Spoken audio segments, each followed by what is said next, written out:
السلام عليكم ورحمة الله وبركاته، متابعين القناة الأعزاء.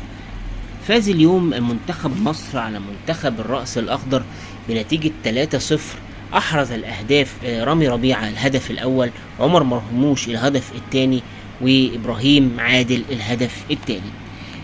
مباراة كبيرة جدا قدمها المنتخب المصري، لكن كان في بعض المشاكل حصلت في المنتخب المصري، حيث نشبت مشادة بين أحمد حجازي مدافع منتخب مصر وحسام حسن المدير الفني خلال مواجهة الرأس الأخضر. وعلمنا أن المشادة تعود تفاصيلها إلى فترة ما بين شوطي المباراة، عندما طالب حسام حسن اللاعب بإجراء الإحماء لكنه لم يدفع به، وعاد حسن مطالبته لحجازي بالتسخين عند إصابة رامي ربيعة، لكنه تراجع عن الدفع به بعدما تأكد من سلامة رامي ربيعة، وطلب حجازي بالجلوس وهو ما أغضب أحمد حجازي. في الدقيقة 80 طلب حسام حسن من أحمد حجازي النزول لأرض الملعب، لكنه رفض طلب حسام حسن، وظهرت علامات الغضب على حجازي خلال خروجه من الملعب عقب نهاية المباراة.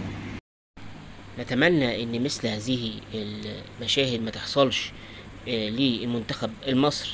احمد حجازي لاعب كبير طبعا، وقائد للمنتخب المصري بعد محمد صلاح.